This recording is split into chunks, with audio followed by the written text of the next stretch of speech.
Bismillahirrahmanirrahim. Assalamualaikum warahmatullahi wabarakatuh.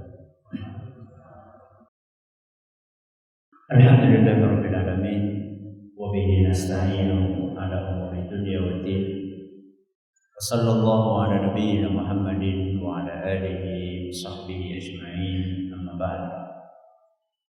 Kita panjatkan puja dan syukur kepada Allah Tabaraka wa Ta'ala pada kesempatan pagi menjelang siang yang berbahagia hari ini kita kembali diberi kekuatan, kesehatan, hidayah serta taufik dari Allah Jalla wa Ala, sehingga kita bisa kembali menghadiri salah satu kajian di Masjid Agung Darussalam Purbalingga ini.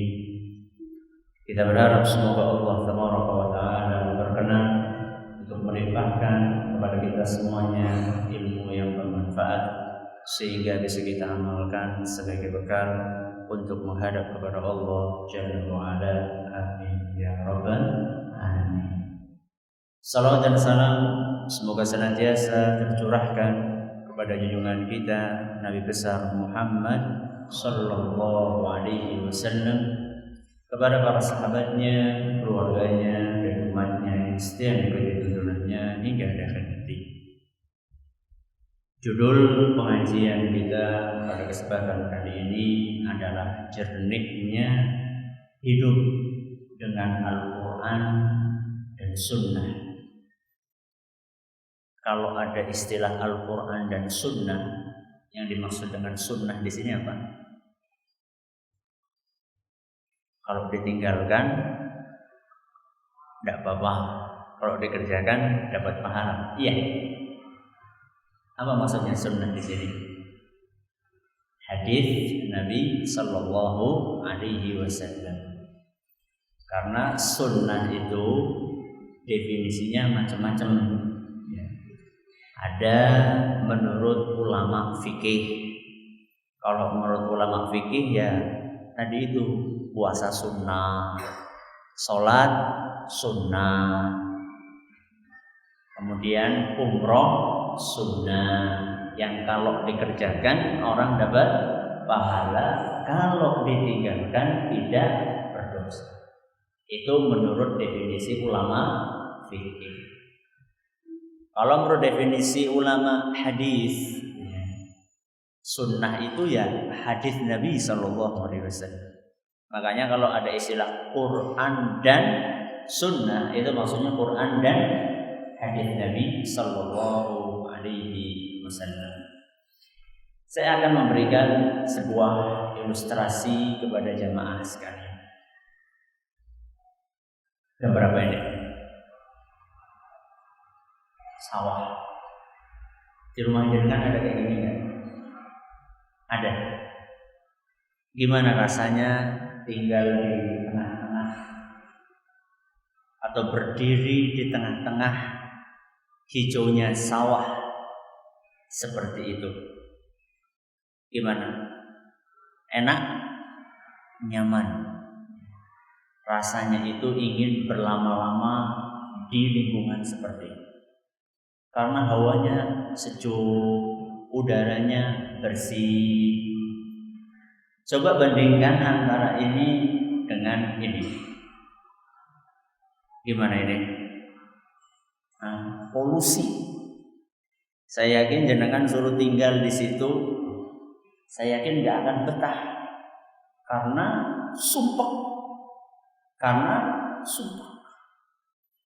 Rongga dada ini rasanya sempit karena udaranya kotor. Coba sekarang yang ini. Ini gambar apa?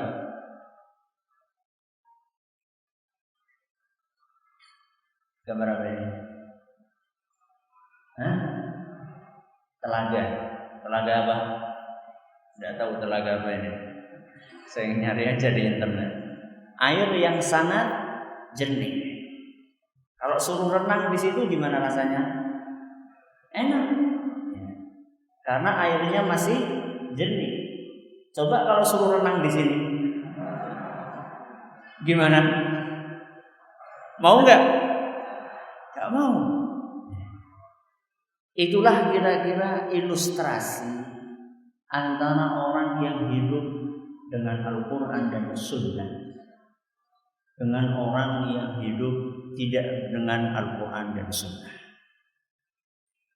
Kalau orang hidup dengan Al-Quran dan Sunnah, itu rasanya nyaman hatinya, tenang batinnya, tentram jiwanya. Beda dengan orang yang hidup tanpa aturan Al-Quran dan Sunnah Nabi SAW. Dia seperti orang yang tinggal di seperti ini keadaannya. Kotor, udaranya polusi, airnya kotor, sampah begitu banyak. Makanya orang-orang yang mengikuti aturan Allah Subhanahu wa taala dan aturan Nabi-Nya sallallahu alaihi wasallam, dia akan mendapatkan ketenangan dan ketenteraman batin yang luar biasa. Bisa dibaca di dalam Al-Qur'an surat Ar-Ra'd ayat 28. Surat apa? Ar-Ra'd ayat 28. Dalam surat Ar-Ra'd ayat 28 Allah Subhanahu wa taala berfirman, "Alladzina amanu wa tatma'innu qulubuhum bi dzikrillah, ala bi dzikrillah tatma'innul qulub." Alladzina amanu wa tatma'innu qulubuhum bi dzikrillah, dan orang-orang yang beriman dan hati mereka tenang dengan mengingat Allah. Ala bi dzikrillah tatma'innul qulub. Ketahuilah bahwasanya dengan mengingat Allah, hati seseorang akan tenang. Maka orang yang mencari ketenangan selain dengan cara ini tidak akan pernah mendapatkan ketenangan. Pernah ada seorang ustadz dari Arab karena menderita sakit parah, dia berobat ke sebuah rumah sakit di negeri barat. Saya lupa di negeri mana. Karena di Arab rumah sakitnya dicari-cari, tidak ketemu yang kira-kira bisa mengobati penyakitnya. Akhirnya dia berobat di barat. Dipilih rumah sakit yang paling mahal, dokter yang paling ahli. Setelah dicek sama dokternya, kemudian dikasih resep. Setelah selesai itu semuanya, dokternya melihat penampilan pasiennya. Dia langsung tahu, wah ini orang Islam. Karena dari penampilannya kelihatan. Mungkin kalau orang Arab pakai apa? Pakai gamis, ya. Kemudian juga dari penampilan lahiriahnya kelihatan ini orang Islam. Dokter itu ngomong, pasien, tadi saya sudah mengobati panjenengan. Sekarang izinkan saya gantian bertanya. Silahkan. Kata dokter tadi, saya ini dengan gaji yang saya miliki saat ini, apapun yang saya inginkan bisa saya capai. Dengan uang yang saya miliki, saya bisa menikmati makanan yang paling enak yang ada di muka bumi. Dengan uang yang saya miliki, saya bisa membeli mobil yang paling mewah. Dengan uang yang saya miliki, saya bisa melancong ke tempat yang paling indah.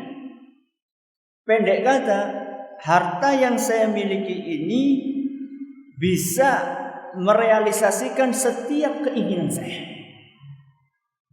Tapi kenapa? Setelah semuanya saya dapatkan, kok saya tidak mendapatkan ketenteraman dan ketenangan hati? Oh gitu ya, kata ustadznya. Coba saya balik tanya sama jenengan, kata ustadznya. Kalau misalnya jenengan ini pengen memuaskan perut, karena lapar, pengen memuaskan perut, apa yang jenengan lakukan? Ya saya akan beli makanan yang paling enak, di restoran yang paling mahal. Terus kalau jenengan ingin memuaskan telinga, apa yang jenengan lakukan? Yo, saya akan mendengarkan musik yang paling saya sukai. Terus kalau jenengan akan memuaskan mata, apa yang jenengan lakukan? Saya akan pergi ke taman yang di situ banyak bunga-bunga yang indah. Gitu ya? Iya, itu yang saya lakukan. Kenapa ketika jenengan ingin memuaskan perut, kenapa jenengan nggak pergi ke taman melihat bunga-bungaan? Lo lapar banget gitu ya, pengen supaya perutnya itu isi. Kenapa jenengan nggak ke taman saja melihat bunga-bungaan? Ya enggak lah, mau ingin yang pengen dipuaskan perut, masa ngelihat? Ini tidak ada hubungannya. Bukan caranya itu. Oh gitu. Sekarang kalau misalnya jenengan ingin memuaskan telinga, kenapa jenengan nggak makan sebanyak-banyaknya? Ya enggak. Akhirnya ditanya-tanya gitu, lama-lama dokternya juga jengkel. Saya nanya kok malah jenengan bolak-balik nanya. Loh, kamu itu sudah menemukan jawaban dari pertanyaan kamu. Maksudnya? Ya, karena kamu itu mencari ketenangan bukan lewat jalannya yang benar. Di dalam agama kami, yang namanya ketenangan itu didapatkan ketika seorang mengikuti aturan Allah Subhanahu wa taala, Sang Pencipta alam semesta ini. Adapun orang-orang yang tidak mau mengikuti aturannya Allah Azza wa Jalla, maka dia tidak akan mendapatkan ketenangan. Kalau tidak percaya silakan baca Al-Quran surat Toha ayat 124. Surat apa? Toha ayat 124. Kata Allah Azza wa Jalla, "Wa man a'rada an dzikri fa inna lahu ma'isyatan dhanka." Barang siapa yang berpaling dari mengingatku, alias lalai, tidak mengingat Allah Subhanahu wa taala, fa inna lahu ma'isyatan dhanka. Sesungguhnya dia itu akan hidup dengan sempit hatinya. Assalamualaikum. Jadi orang yang tidak mengikuti aturan Allah, hatinya akan sempit. Hidupnya tidak akan tenang. Itu baru ganjaran di mana? Baru ganjaran di dunia.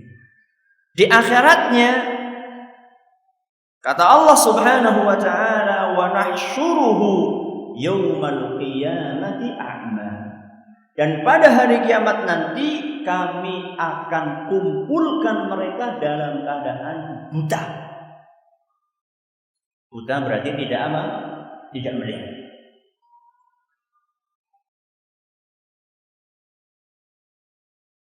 Dia bertanya kepada Allah Subhanahu wa taala, "Rabbi lima hasyartani a'ma wa qad kuntu basira?" Wahai Rabbi, kenapa Engkau kumpulkan aku dalam keadaan buta, padahal dulu ketika di dunia aku bisa melihat? Kata Allah Subhanahu wa taala, "Kadzalika atatka ayatuna fanasitaha." Karena dulu ketika kamu di dunia telah datang kepada kamu ayat-ayat Allah Subhanahu wa taala. Telah diajarkan kepada kalian Al-Qur'an dan sunnah Nabi sallallahu alaihi wasallam. Kemudian kalian melupakan ajaran-ajaran Allah Azza wa Jalla, wa kadzalika al-yauma tunsa, maka sekarang pun gantian engkau yang dilupakan.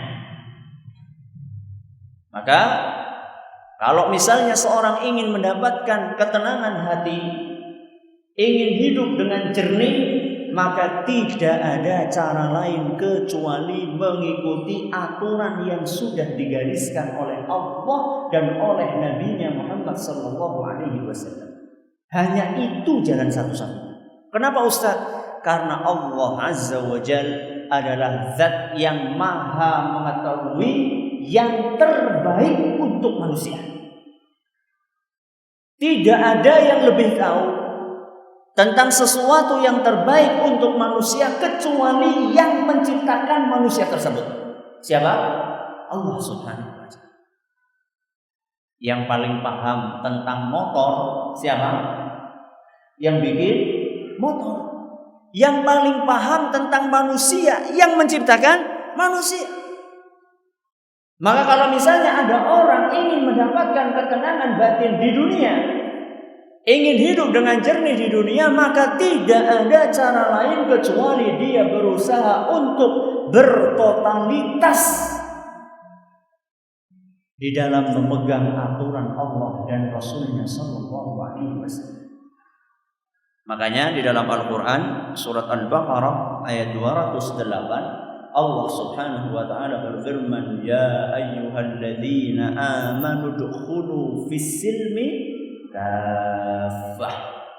Wahai orang-orang yang beriman, masuklah ke dalam Islam dengan kafah.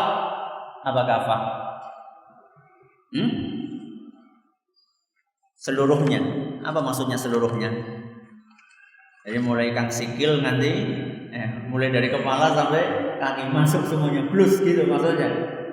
Kafah itu maksudnya adalah dengan seluruh sisi kehidupan kita. Islam itu mengatur seluruhnya. Aturan Islam banyak. Jadi aturan Islam itu macam-macam. Ada Islam mengatur satu dalam masalah apa? Akidah. Kemudian yang kedua, Islam mengatur dalam masalah ibadah. Yang ketiga, Islam mengatur dalam masalah muamalah. Yang pertama, akidah. Yang kedua, ibadah. Yang ketiga, muamalah. Beda nggak antara 1, 2, 3? Beda nggak? Ya beda lah. Kalau nggak beda ngapain dibikin 3? Kalau akidah lebih banyak tentang apa? Tentang apa? Keimanan. Keimanan itu tempatnya di mana? Di hati. Kalau akidah itu lebih cenderung berbicara tentang rukun iman. Nah, rukun iman yang berapa? Yang 6. Dan itu tempatnya di hati. Iman kepada Allah, iman kepada malaikat, iman kepada kitab-kitab, iman kepada para rasul, iman kepada hari kiamat, dan iman kepada takdir yang baik maupun yang buruk. Ini akidah. Yang kedua, ibadah. Ibadah apa Ustaz? Ibadah itu lebih banyak konotasinya adalah dengan sesuatu yang bersifat praktis, amaliyah yang bersifat praktis, seperti sholat, terus zakat, terus puasa, terus haji. Ini ibadah, atau dalam istilah lain fikih. Apa? Fikih. Jadi kaitannya dengan masalah ibadah, sholat, zikir, dan seterusnya. Ini adalah ibadah. Nah, yang ketiga, muamalah. Kalau muamalah ini kaitannya dengan hubungan manusia dengan manusia kok? Ya enggak, manusia dengan makhluk Allah yang lainnya. Nanti kita akan jelaskan. Pertama dalam masalah akidah. Kalau orang ingin tenang, ingin jernih, maka dia harus mengikuti akidah yang digariskan oleh Allah Subhanahu wa taala dan oleh nabinya sallallahu alaihi wasallam. Karena kalau misalnya orang tidak mengikuti akidah yang digariskan oleh Allah dan Rasulnya sallallahu alaihi wasallam, maka dia tidak akan mendapatkan ketenangan. Akidah di dalam Islam, terutama yang kaitannya dengan keimanan kepada Allah Azza wa Jalla, dibangun di atas sesuatu yang bernama tauhid. Apa? Tauhid. Tauhid artinya adalah memurnikan seluruh ibadah hanya untuk Allah Azza wa Jalla. Makanya Nabi SAW bersabda, al-anbiya'u ikhwatun li'allat ummahatuhum syatta wa dinuhum wahid. Kata Nabi SAW, para nabi itu seperti saudara sebapak. Seperti saudara sebapak. Saudara sebapak artinya Bapaknya satu, ibunya banyak. Itu arti dari saudara sebapak. Jadi para nabi mulai dari zamannya Nabi Adam alaihissalam sampai Nabi kita Muhammad SAW diumpamakan oleh beliau seperti saudara sebapak. Bapaknya satu, ibunya banyak. Maksudnya apa?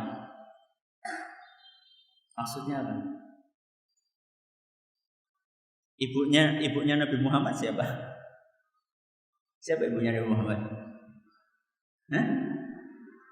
Siapa? Aminah. Ibunya Nabi Adam? Ibunya Nabi Nuh? Ini maksudnya apa Ustaz? Bapaknya satu, ibunya beda-beda. Maksudnya apa? Kata para ulama, maksudnya bapaknya satu, maksudnya akidahnya satu. Ibunya beda-beda, maksudnya syariatnya beda-beda. Itu maksud dari bapaknya satu, ibunya beda-beda. Jadi seluruh nabi mulai dari zaman Nabi Adam alaihissalam sampai Nabi kita Muhammad sallallahu alaihi wasallam akidahnya satu, yaitu akidah tauhid. Makanya Allah Subhanahu wa taala dalam Al-Qur'an surat An-Nahl ayat 36 Allah Azza wa Jalla berfirman, "Wa laqad ba'atsna fi kulli ummatin rasulan an i'budullaha wajtanibut taghut." Telah kami utus, kata Allah Subhanahu wa taala, di setiap umat seorang rasul. Seluruh rasul itu dakwahnya satu, an i'budullaha wajtanibut taghut. Murnikanlah ibadah hanya untuk Allah, wajtanibut taghut, dan jauhilah taghut. Seluruhnya tanpa terkecuali. Makanya kalau misalnya ada orang berakidah, berkeyakinan bukan dengan memurnikan kepada Allah Azza wa Jalla, berarti dia itu tidak mengikuti Al-Quran dan Sunnah Nabi Sallallahu Alaihi Wasallam. Di zaman kita ini banyak orang-orang yang mendua. Orang-orang yang mendua. Mendua dalam apa? Kalau mendua dalam pernikahan ya insya Allah tidak apa-apa, asal halal. Asal apa? Asal halal. Mendua yang saya maksud di sini mendua di dalam beribadah. Jadi Tuhannya banyak. Sesekali Tuhannya Allah, sesekali Tuhannya keris, sesekali lagi Tuhannya jimat, sesekali lagi Tuhannya mbah sama mbah subur. Masya Allah, na'udzubillahi min dzalik. Orang-orang yang seperti itu dia tidak akan hidup tenang. Orang-orang yang seperti itu dia tidak akan hidup tenang. Makanya Nabi kita Allah Subhanahu wa taala mengumpamakan orang-orang yang bertauhid dengan orang-orang yang tidak bertauhid. Di dalam Al-Qur'an surat Az-Zumar ayat 29, di situ Allah Subhanahu wa taala memberikan perumpamaan antara orang yang bertauhid dengan yang tidak. Kata Allah Azza wa Jalla, "Daraballahu mathalan rajulan fihi syuraka'u mutasyakisuna wa rajulan salaman li rajul." Perumpamaan orang yang bertauhid dengan yang tidak adalah seperti orang yang menjadi budak lebih dari satu majikan, dengan orang yang menjadi pembantu untuk satu majikan saja.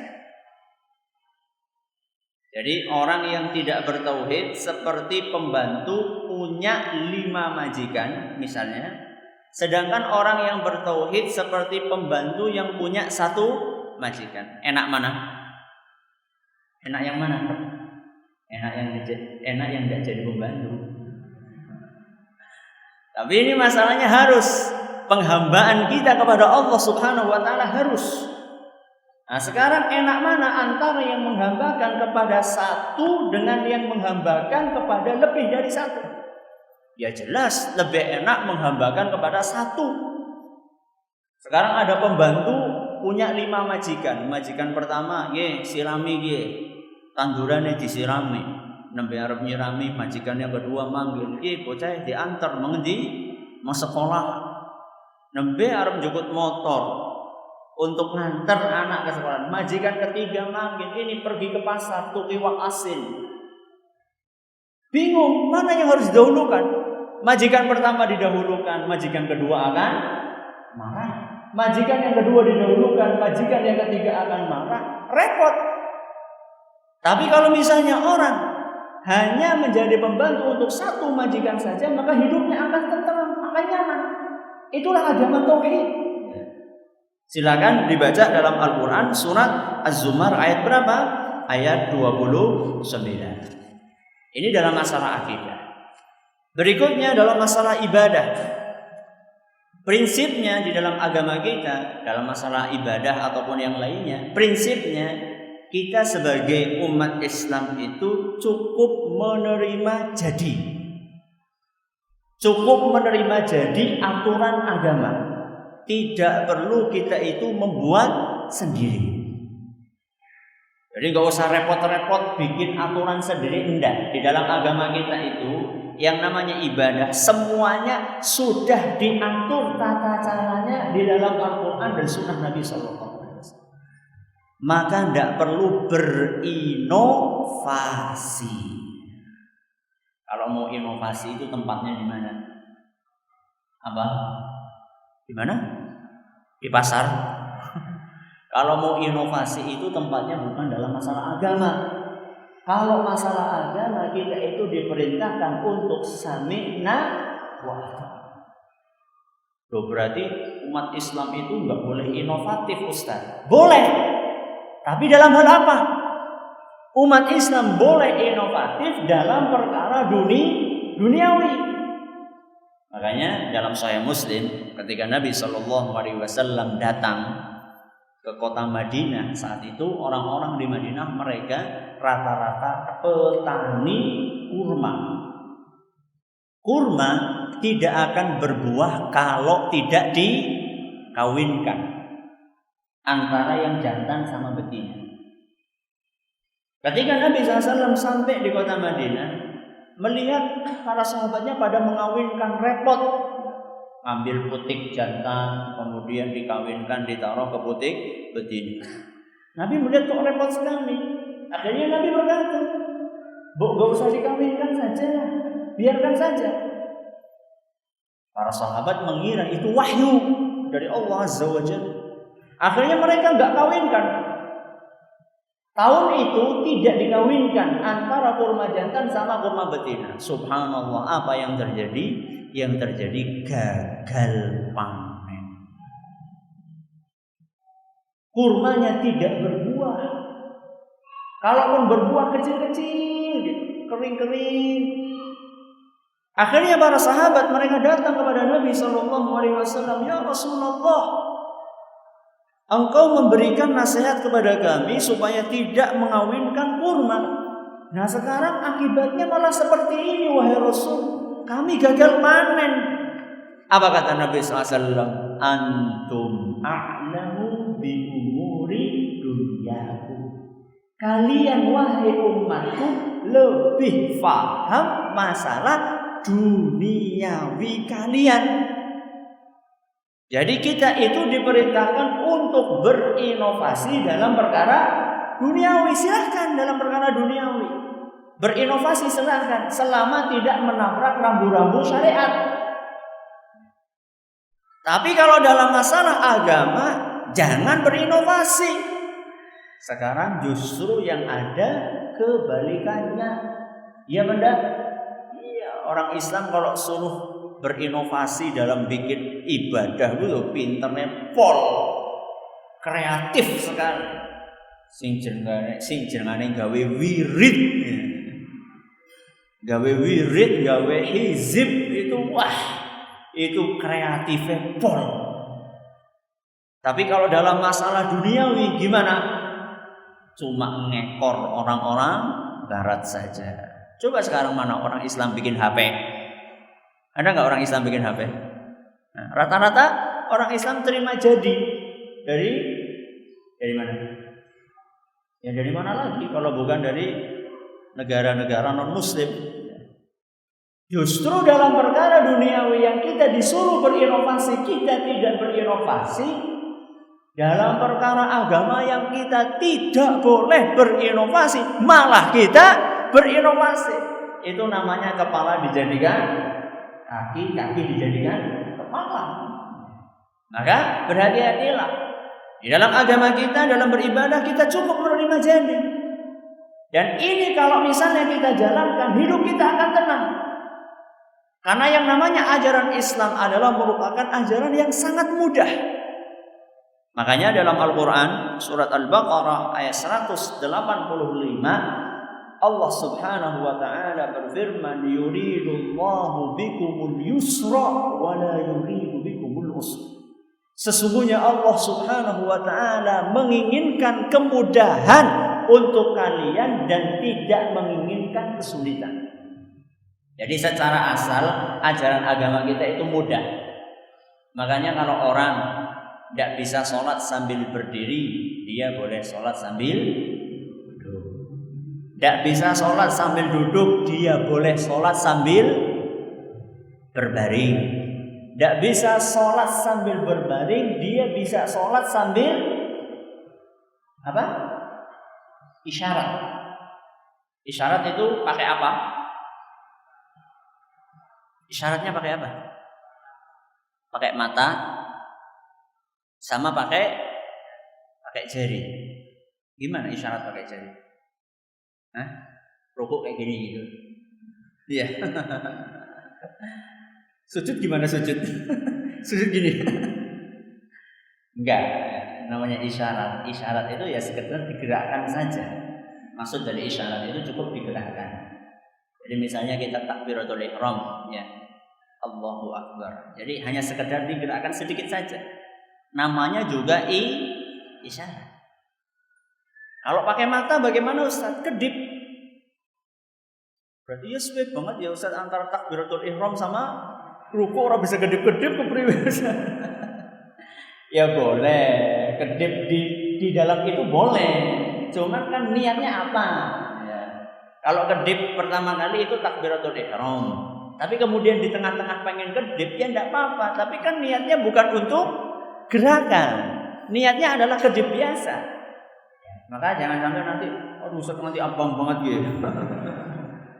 Roli kedip. Itu adalah bentuk kemudahan.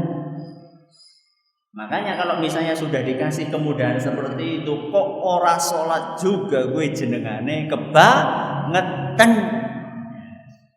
Sudah dikasih kemudahan sedemikian rupa, Masya Allah. Sekarang coba orang-orang yang tidak pada sholat, sehat tidak mereka? Sehat walafiat. Malah kadang-kadang lebih sehat ini bang singwong sholat, Masya Allah. Mereka tidak sholat, padahal diberi kemudahan oleh Allah Subhanahu wa ta'ala. Sudah diringankan dari 50 sholat menjadi berapa sholat? 5 sholat. Coba ya, kalau misalnya sholat itu tetap 50, berarti setiap berapa jam kita sholat? 24 jam dibagi 50 berapa? Berapa? Mana nih? Guru matematika mana? Berapa? Setengah jam. Jadi ini sebentar lagi nih waktunya sholat ini. Sudah lewat malah. Jam 10 tadi kita mulai. Atau jam setengah 10 tadi kita mulai. Setiap setengah jam bayangkan. Baru ngantuk sebentar. Allahu Akbar, Allahu Akbar. Sholat ya. Setiap setengah jam bayangkan kita sholat.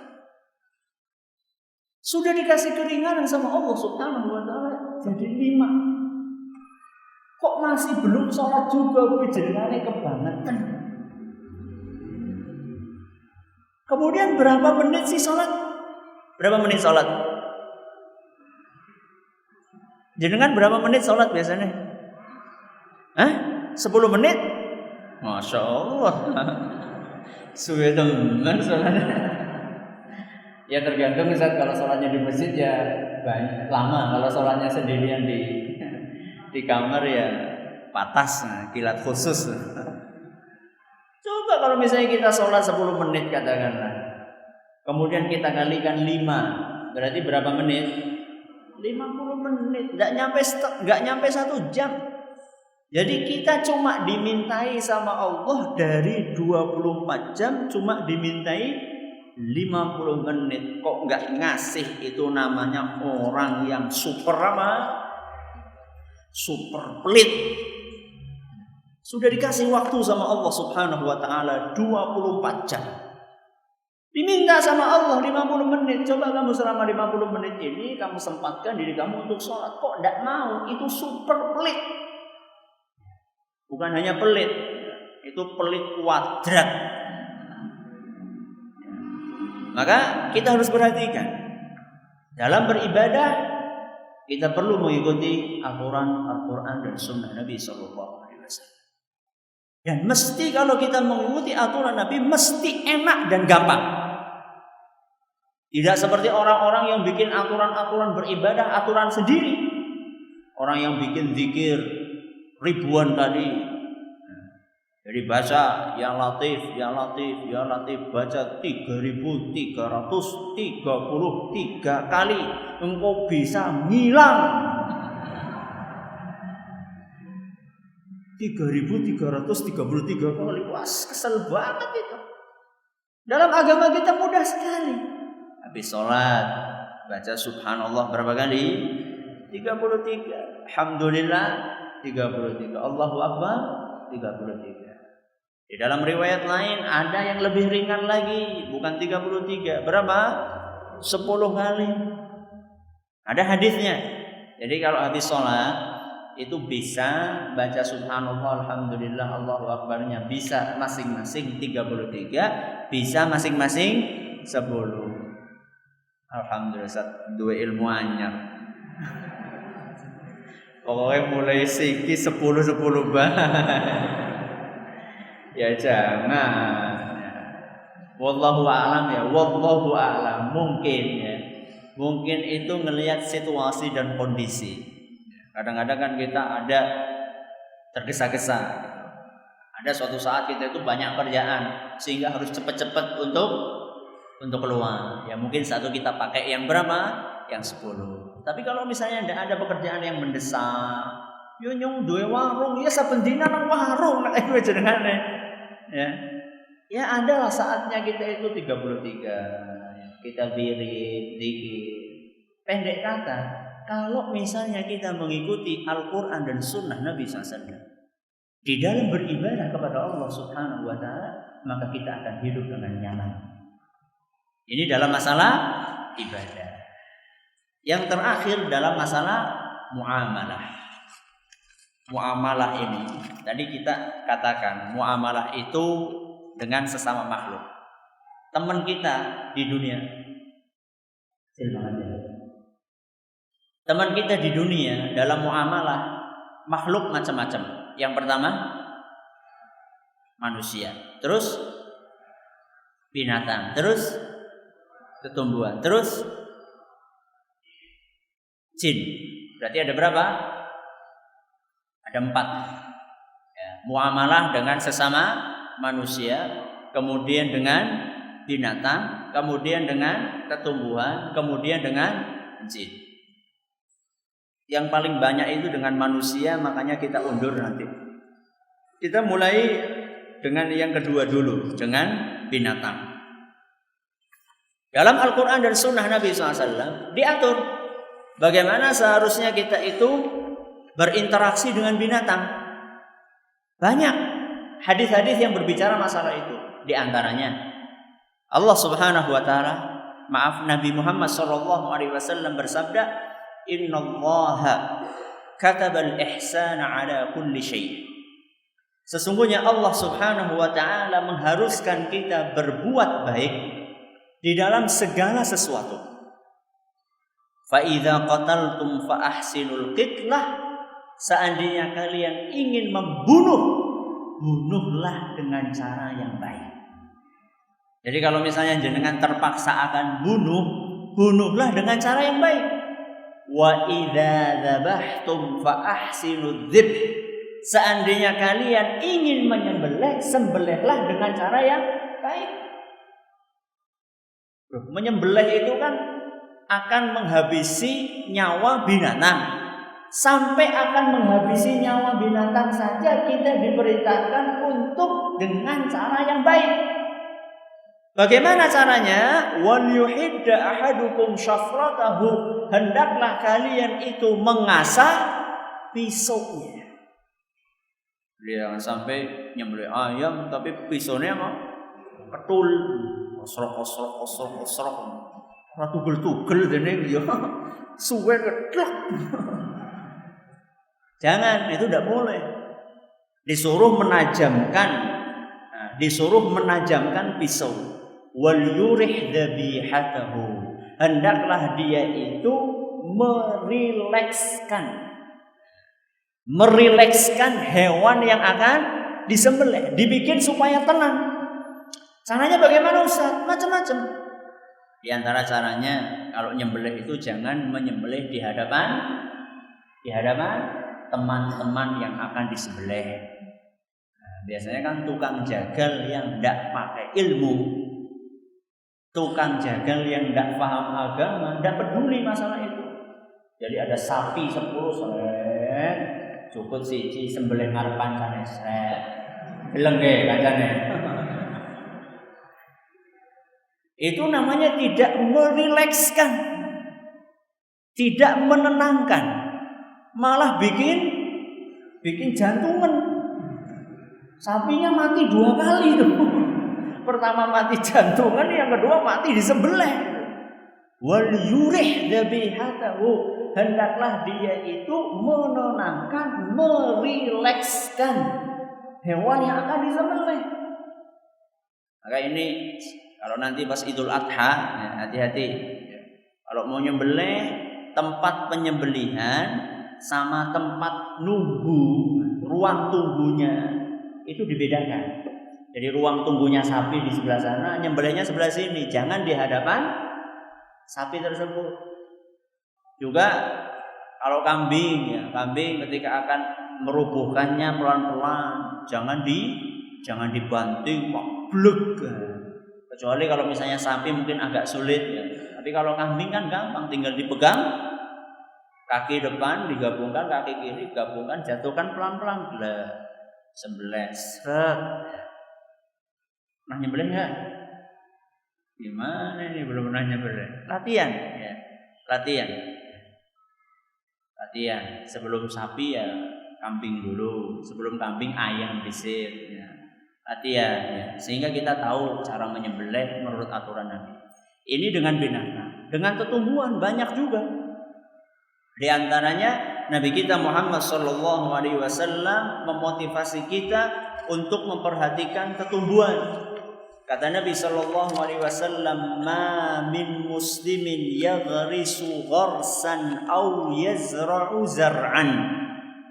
Tidaklah seorang muslim menanam pohon atau tumbuhan fayakulu minhu tayrun au insanun au bahimat. Tidaklah seorang muslim menanam pohon atau tumbuhan kemudian buahnya itu dimakan oleh manusia atau burung atau hewan yang lain. Jangan pernah nanam sesuatu kemudian buahnya dimakan oleh orang lain, pernah? Contohnya dibandemi nang bocah-bocah, ya kan, punya jambu, bolak-balik dibandemi nang bocah, dimakan sama anak itu, nggak izin sama kita. Atau misalnya dimakan oleh binatang, toirun, burung. Atau kalau jambu biasanya dimakan oleh kampret. Kadang-kadang kita ya Allah jambu wis tak rongsong suwe-suwe malah dipangan kampret. Atau orang punya sawah, kemudian kadang-kadang dimakan padinya oleh burung. Orang-orang yang menanam pohon, kemudian dia buahnya dimakan oleh manusia atau oleh binatang atau oleh burung, illa kana lahu bihi shadaqah, maka akan ditulis pahala sedekah buat orang yang menanam pohon tersebut. Berarti ngesuk sing duwe sawah orahan datakan ditunggoni iku ya. Yontong Ustaz. Ya enggak apa-apa, ditunggu enggak apa-apa. Tapi jangan sampai terlalu berlebihan. Contohnya gimana Ustaz? Contohnya terlalu berlebihan itu seperti orang yang sampai enggak sholat zuhur gara-gara nunggoni sawah. Enggak benar ya.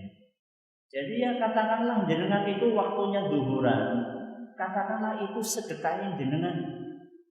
Jadi ketika dari pagi sudah jenengan sudah long macam-macam kan, ada yang pakai orang-orangan, ada yang pakai apa itu namanya? Kaleng, macam-macam lah, kreatif lah. Kalau para petani itu kreatif sekali mereka. Macam-macam cara mengusirnya. Dari pagi sampai zuhur sudah dijaga. Kalau udah zuhur sudah sholat. Loh nanti dimakan oleh burung ya enggak apa-apa. Anggaplah itu sedekah. Nanti habis zuhur datang lagi enggak apa-apa, jaga lagi. Jadi orang-orang yang mengamalkan aturan Al-Quran dan Sunnah Nabi Sallallahu Alaihi Wasallam, dia akan hidup dengan nyaman. Ini dengan tumbuhan. Kemudian dengan jin, ya. Dengan jin, sampai Allah Subhanahu Wa Taala menurunkan surat khusus tentang jin. Namanya surat jin. Namanya surat jin. Al-Jin.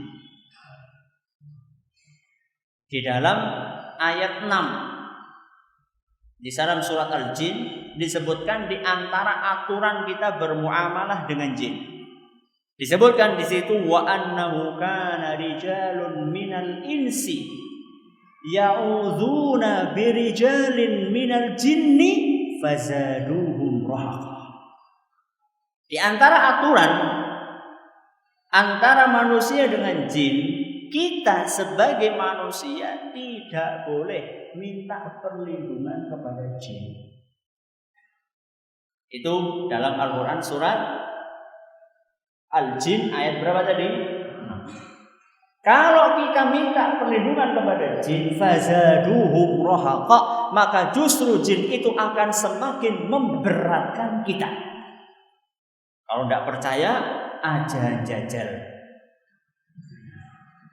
Kalau tidak percaya, tanya sama orang yang pernah mencoba. Jangan jenengan yang nyoba, jangan. Karena nanti jenengan sendiri akan repot. Sekarang orang jualan khodam.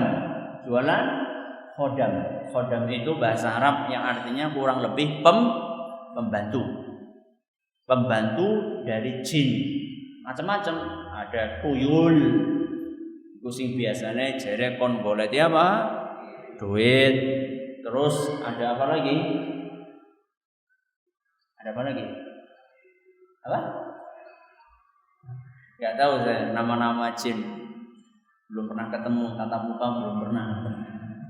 Jadi sampai saya baca di mana di salah satu tabloid yang biasa jualan seperti itu. Sampai ada yang memasang iklan supplier jin muslim di Sumbawa. Ya Allah. Saya pikir supplier itu dalam masalah elektronik saja, ternyata ada supplier jin ini. Sudah kayak gitu ngaku-ngaku supplier jin muslim lagi. Dari mana kita tahu kalau itu muslim? Jin adalah makhluk halus. Jadi kita nggak tahu, itu makhluk gaib. Kita nggak tahu apakah dia itu muslim atau tidak. Dan rata-rata orang yang minta perlindungan kepada jin, pasti dia itu akan direpotkan oleh jin tersebut. Karena dia harus memberi makan. Makanya apa? Makanya sesajen. Menyan. Makanya menyan. Mulane nek ebek-ebek mbok mangane apa? Menyan. Jadi kasih menyan, dikasih apa? Rapalan-rapalan, ritual-ritual syirik, sajen dan seterusnya. Ketika suatu saat manusia tadi ingin bertaubat, maka setannya tidak akan terima. Maka dia akan berusaha menghalangi. Sampai diceritakan ada seorang dukun di Arab. Ya, di Arab juga ada dukun. Ada dukun di Arab, dia taubat kepada Allah Subhanahu wa taala dari pekerjaannya. Jin yang setiap hari biasa dikasih makan tidak terima. Akhirnya memaksa si dukun tadi supaya mau kembali ngasih makan dia. Tapi mantan dukun tadi tetap dia itu tidak mau kembali. Akhirnya satu persatu anaknya, anak mantan dukun tadi dibunuh terang-terangan di hadapan si mantan dukun tadi. Ada di antara anaknya yang dibikin oleh jin, perutnya membesar sampai meletus di hadapan mata mantan dukun tadi. Makanya tadi saya katakan, kalau tidak percaya jangan nyoba. Cukup nanya sama orang yang pernah mengalami. Maka jin itu jahat. Makanya kita itu kalau biasanya ada orang kesurupan, Gak usah nego. Kalau sama jin sudah bacakan Al-Quran, dia mau keluar, tidak mau keluar, gak usah minta maaf. Sekarang rata-rata yang ada di layar televisi, yang katanya tim dan seterusnya, itu mereka pakainya negosiasi. Jaluk apa? Jaluk Cisamsu apa?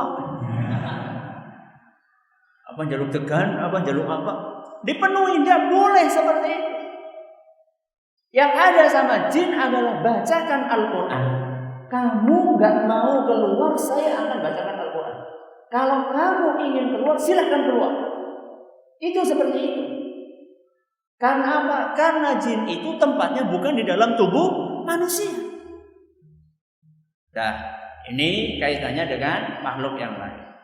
Dengan sesama manusia ini banyak sekali. Misal dalam Islam ini cuma contoh saja. Dengan sesama manusia ada dengan orang tua dan anak. Kemudian ada juga suami dan istri. Terus ada juga kerabat. Ada lagi tetangga. Terus majikan dan pembantu. Terus rakyat dan pemerintah. Dan muslim serta non-muslim. Masih ada yang lainnya. Ini cuma contoh saja. Jadi ini menggambarkan kepada kita bahwa ajaran Islam itu sangat sempurna. Orang tua dan anak diatur di situ bagaimana seharusnya orang tua terhadap anaknya, anak terhadap orang tuanya, suami dan istri, bagaimana suami menyikapi istrinya, istri menyikapi suaminya, kerabat itu maksudnya adalah keluarga selain anak istri kita, yaitu Pak D, Bude, Pak Le, Bule dan seterusnya, itu kerabat. Tetangga, ma'ruf, tetangga kita.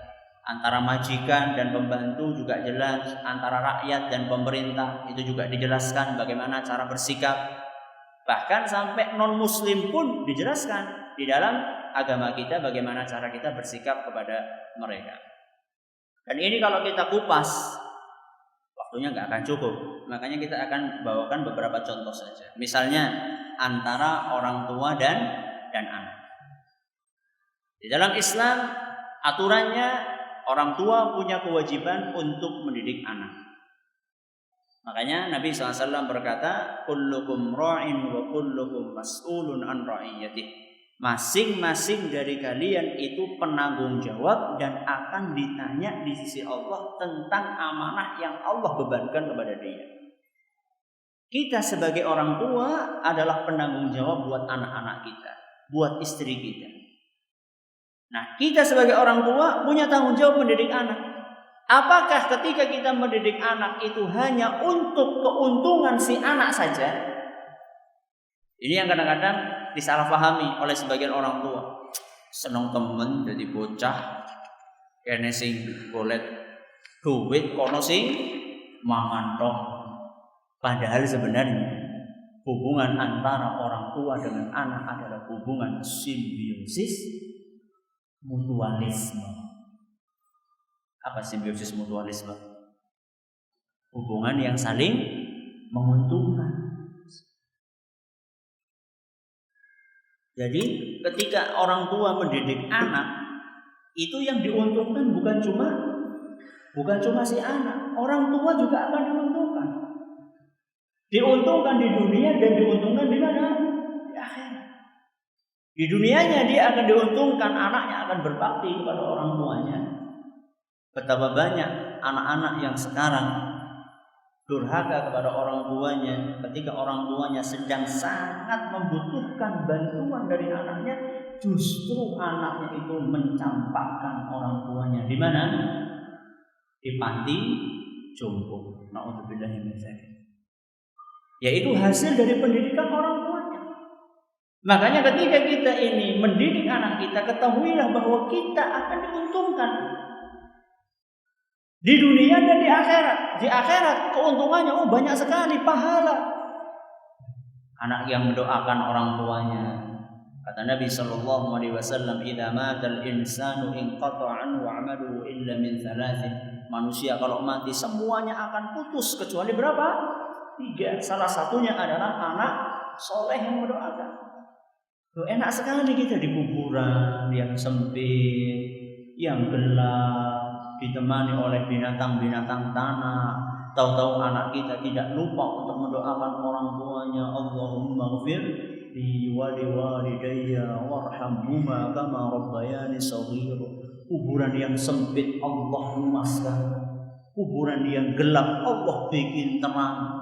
Kuburan yang sumpek Allah bikin menjadi sangat nyaman di dalamnya. Dengan apa? Salah satunya dengan doanya anak. Dan itu tidak akan kita dapatkan kecuali seandainya kita mau mendidik anak-anak kita. Jadi Islam mengatur. Ketika mengatur hubungan antara orang tua dengan anak, bukan hanya untuk keuntungan si anak, tapi juga untuk keuntungan siapa? Orang tua. Kemudian antara suami dan istri, itu juga diatur di dalam Islam.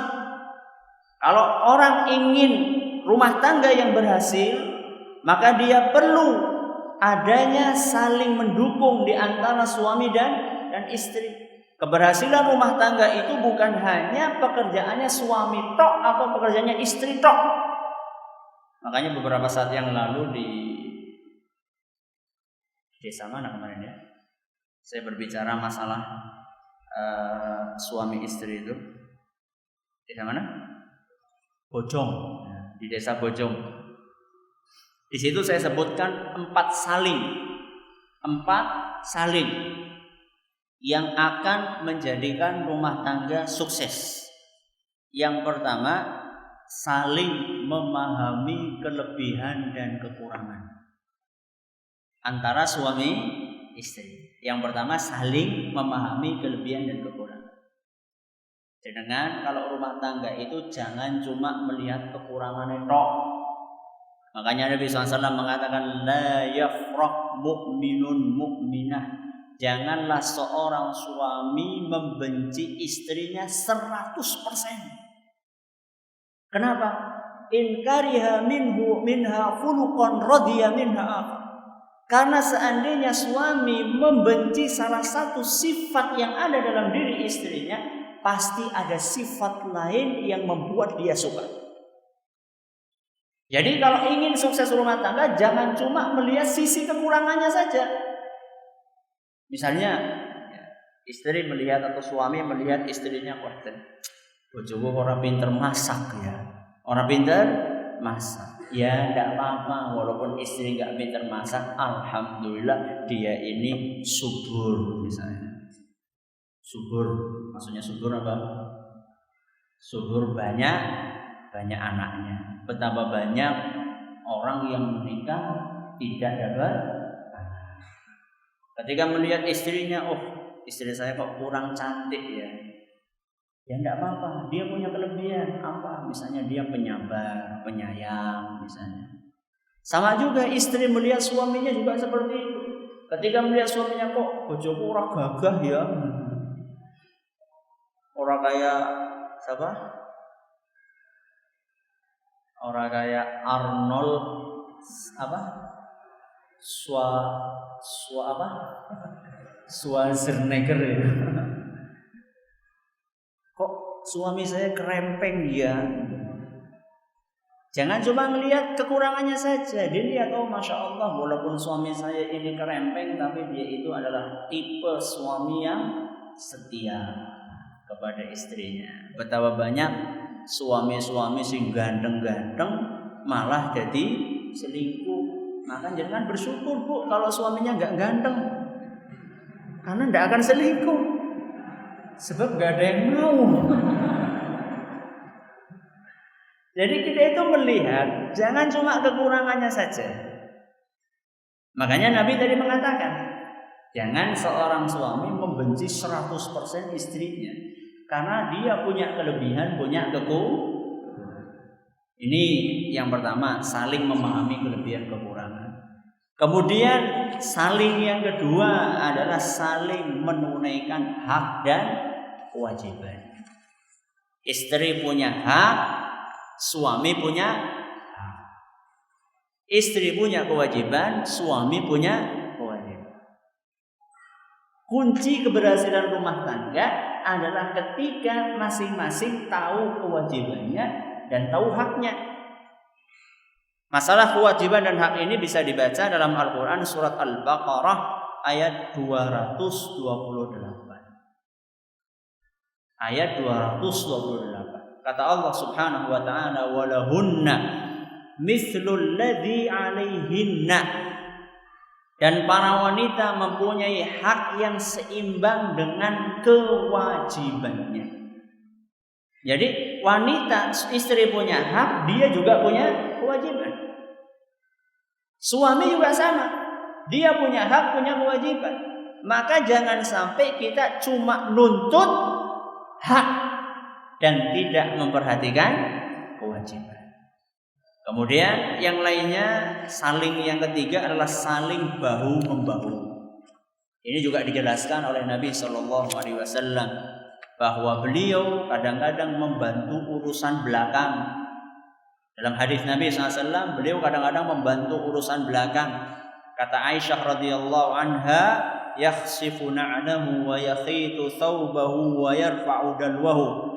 Bahwasanya Nabi kita Muhammad sallallahu alaihi wasallam kalau di rumah beliau itu ngesol sandalnya sendiri, nambal bajunya sendiri, sama yarfa'u dalwahu, ngangsu. Ngangsu. Sekarang ada nggak bapak-bapak yang ngangsu? Gak ada. Rata-rata kurapa? Gari ceklek burung. Kue be sing ngongkon. Padahal tinggal nyalakan ceklek, itu pun masih nyuruh istri. Maka ini perhatikan. Jadi bahu membahu. Nabi SAW tahu bahwasanya pekerjaan urusan belakang itu adalah pekerjaannya istri. Tapi Nabi SAW saking mulianya akhlaknya, beliau bahu membahu. Dalam pendidikan anak juga seperti itu.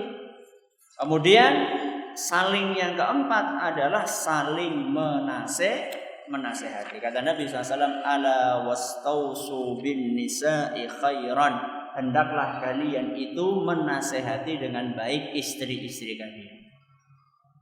Bukan hanya istri, suami menasihati istri, istri juga menasihati suami. Ini masalah suami istri. Masalah kerabat, tetangga, majikan, dan pembantu. Itu diatur dalam Islam. Yang sering kita dengar kaitannya dengan pekerja adalah berilah upah pekerjamu sebelum kering keringat. Itu salah satunya. Ada yang lainnya yang lebih menarik. Saya akan bawakan sebuah hadis yang diriwayatkan oleh At-Tirmidzi dan dinyatakan hasan sahih oleh beliau. Kata Nabi sallallahu alaihi wasallam, "Idza kafa ahadakum khadimuhu ta'amahu harrahu wa dukhanahu." Seandainya pembantu kalian sudah capek-capek bikin masakan untuk kalian, sudah menahan panasnya kompor, sudah batuk-batuk dengan asapnya tungku, sudah selesai masak, sudah capek, sudah siap makanannya. Apa kata Nabi SAW? "Falyakhudh biyadihi wal yuq'idhu ma'ahu." Hendaklah si majikan menggamit tangannya pembantu tadi dan didudukkan satu meja dengan si majikannya. Supaya apa? Makan bareng. Fa'in abang, kalau tidak mau, biasanya kan pembantu kan merasa rikuh dengan majikannya. Fa'in abang, kalau tidak mau bagaimana? Kata Nabi SAW, "Falyakhud luqmatan falyut'imha iya." Hendaklah si majikan tadi mengambil makanan yang sudah dimasak oleh pembantu tadi, kemudian disuapi pembantunya dengan tangan majikannya. Mana majikan yang seperti itu? Mana coba? Rata-rata pembantu di bagian ini apa nih? Balunge. Padahal yang masak siapa? Pembantu. Gobios, keringetan nanti, cuma kebagian sisa-sisanya saja. Lihat Nabi SAW. Ajaran Al-Quran dan Sunnah Nabi SAW, kalau dipraktekkan itu luar biasa. Akan menimbulkan kecintaan, akan menimbulkan kedamaian di dalam kehidupan. Antara majikan dengan pembantu diatur di dalam agama kita. Antara rakyat dengan pemerintah juga diatur di dalam agama kita. Bagaimana cara menasehati pemerintah? Pemerintah punya kewajiban untuk memperhatikan rakyatnya. Rakyat punya kewajiban untuk menasehati pemerintah. Sampai cara menasehati saja diatur. Kata Nabi SAW, "Man arada an yansaha li sultan fala yubdihi alaniyah." Barang siapa ingin menasehati pemerintahnya, maka janganlah dia menasehati di hadapan umum. Sekarang kan balikannya, nek ora di hadapan umum kuwi orang marem.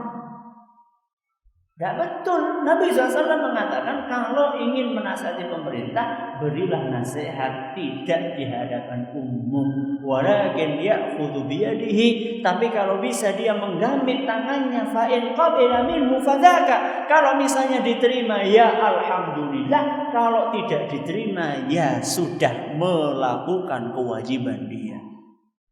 Jadi dalam masalah pemberi nasihat sudah diatur dalam agama kita. Hadis riwayat Ahmad nyatakan sahih oleh Syekh Al-Albani. Makanya memberi nasihat dengan cara seperti itu bukan hanya untuk kepentingan pemerintah, juga untuk kepentingan siapa? Untuk kepentingan rakyatnya. Untuk kepentingan rakyatnya. Karena kalau misalnya pemerintah sudah dijelek-jelekkan di hadapan umum, akhirnya kewibawaan mereka akan jatuh. Kalau kewibawaannya sudah jatuh, maka nanti rakyat pun tidak akan taat kepada pemerintahnya. Lama-lama yang terjadi adalah situasi yang chaos. Yang rugi pertama kali adalah pemerintah. Coba kalau misalnya kita cermati, ketika terjadi order. Apa order? Ada orla, ada orba, ada order. Orla, orde lama.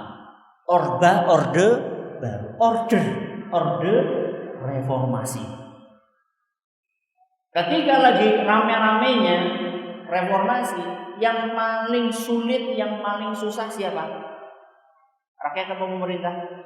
Rakyat. Pemerintah gampang dia, tinggal pakai Pakai helikopter bisa. Tapi yang paling banyak jatuh korbannya siapa? Rakyat. Yang mati, yang kebakar, yang dirampok, yang diperkosa siapa? Rakyat. Jadi ketika Islam mengatur masalah-masalah tadi, itu nasihat antara pemerintah dengan rakyat. Itu bukan hanya semata-mata untuk kepentingan pemerintahnya saja. Justru yang pertama kali akan merasakan manfaatnya adalah rakyat itu sendiri. Ini aturan antara rakyat dan pemerintah, dan juga ada aturan muslim dan non-muslim, serta masih banyak yang lainnya. Ini hanya sekedar ringkasan saja dari pengajian pada kesempatan kali ini. Semoga bisa bermanfaat buat kita semuanya. Sampai di sini pengajian kita pada kesempatan kali ini. Terima kasih atas perhatiannya. Mohon maaf atas segala kekurangannya. Allah Ta'ala a'la wa a'lam. Wassalamualaikum warahmatullahi wabarakatuh.